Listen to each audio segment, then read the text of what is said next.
Welcome back to another episode of a roundtable discussion here with Beverly and Glenda. I'm Beau Smith, and we are going to be talking about new hire packets and personal files, why you should be having your new hires complete them, and how they should be stored specifically.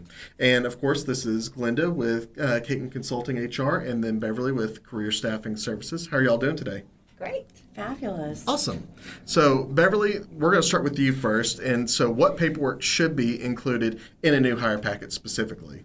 So obviously they need that application, but besides that, they will need to have a W-4 form. They will need to have their Arkansas withholding form, or if you're in another state that withholds state taxes, you'll need to have that.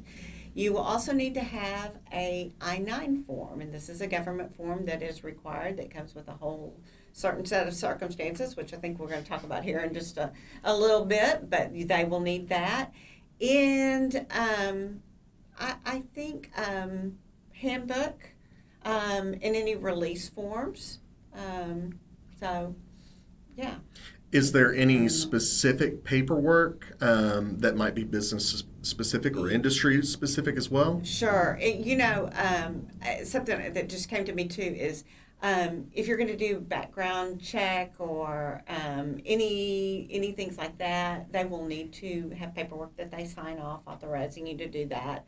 If you have a handbook specific to you, that you need to make sure that you include that as well.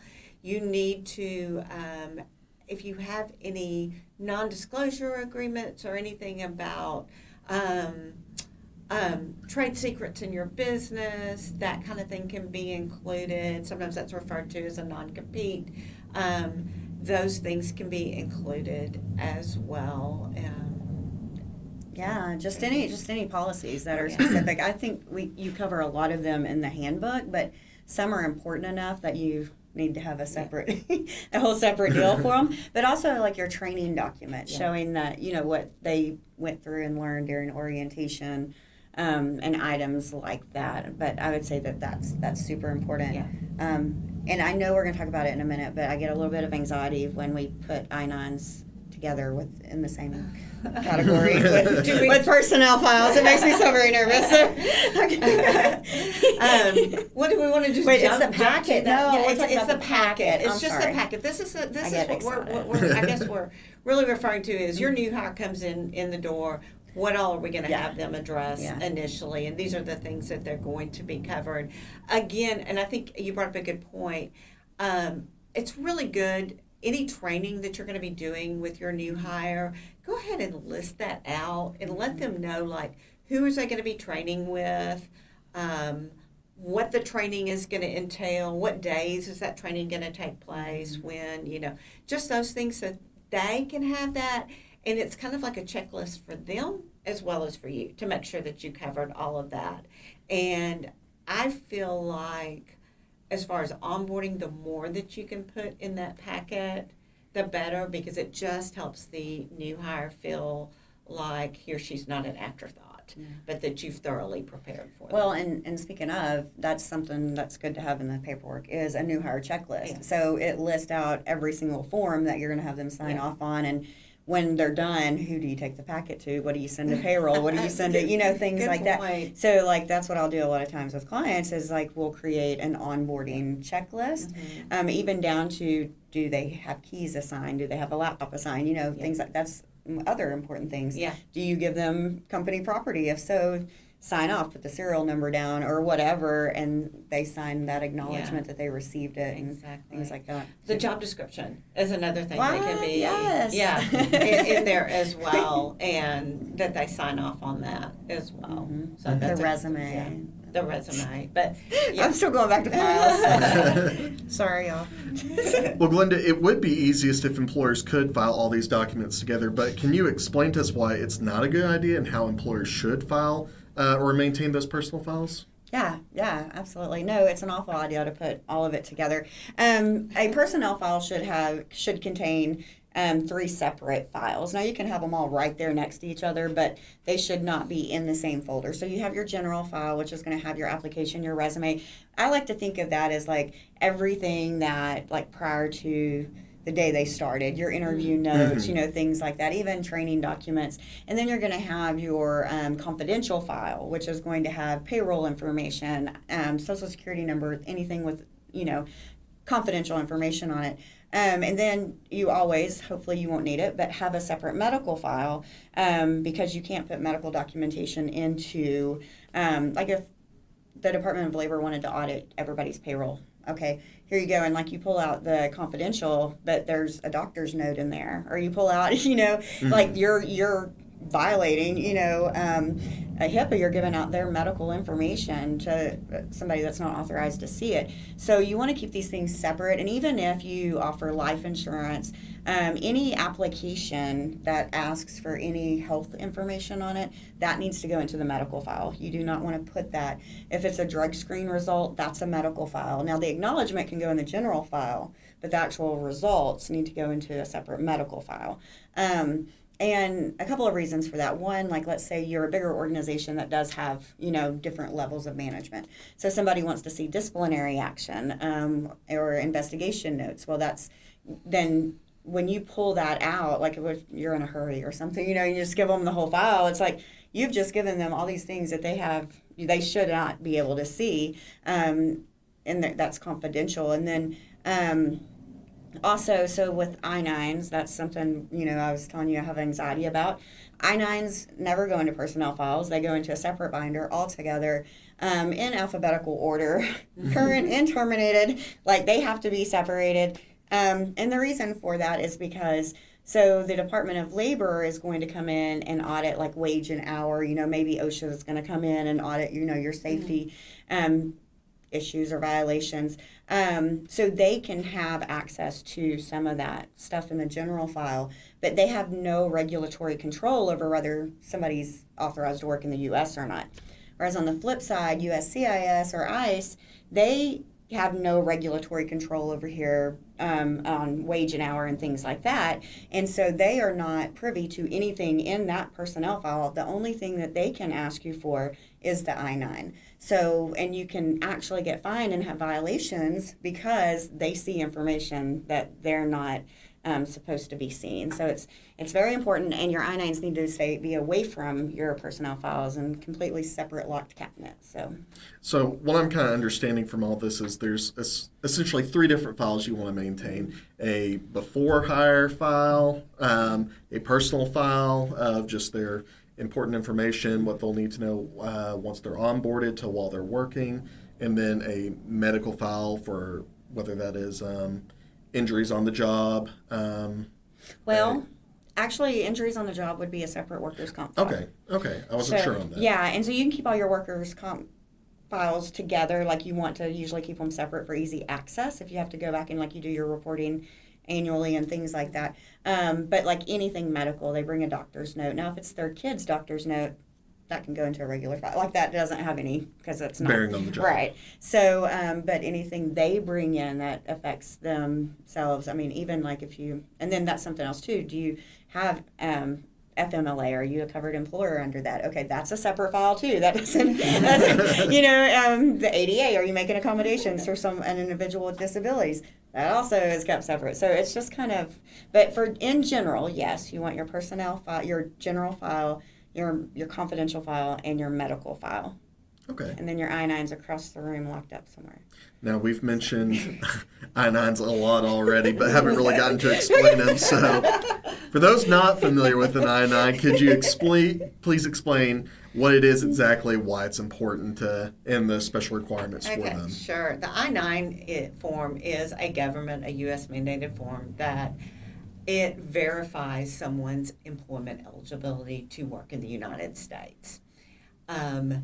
It has a certain set of documents on it. We should have brought one for an example, but it has a certain set of list of documents that are acceptable for them to prove their eligibility.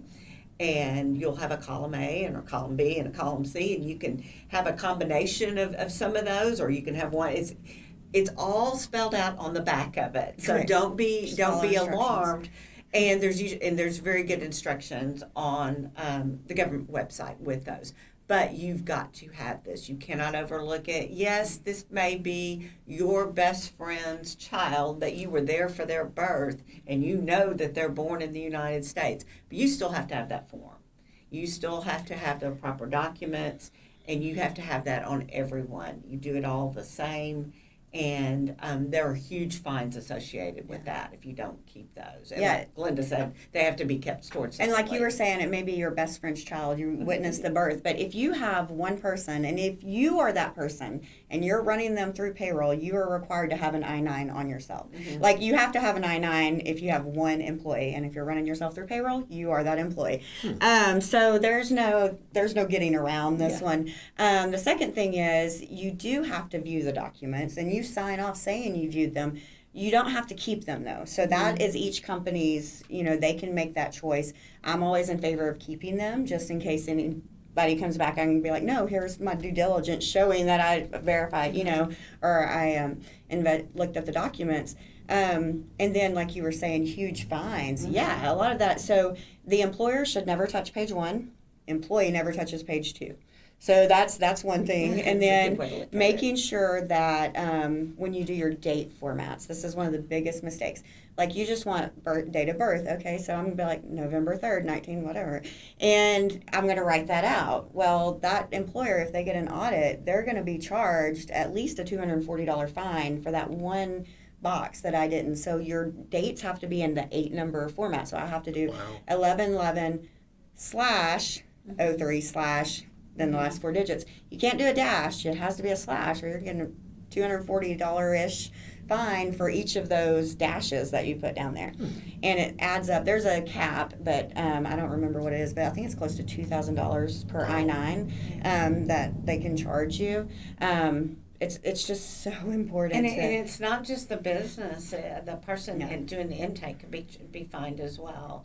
So it's very important. The good thing is, though, if you're watching this, don't panic over it, because you can actually go pull the PDF online, and it if you have your new hire fill it out online, it kind of walks you right through it. So it's so much easier today. I know ours that are set up on our onboarding system, you just can't screw it up. But if you do print it out and do it manually, you do need to be careful. We went so far back in the day before ours was automated that we had stamps made to make sure that we wrote down where who the issuing authority was. So if they presented you with an Arkansas driver's license or a ID, we had the issuing authority, because most of ours were. Otherwise, we'd have to manually write in from the other states. But we had to.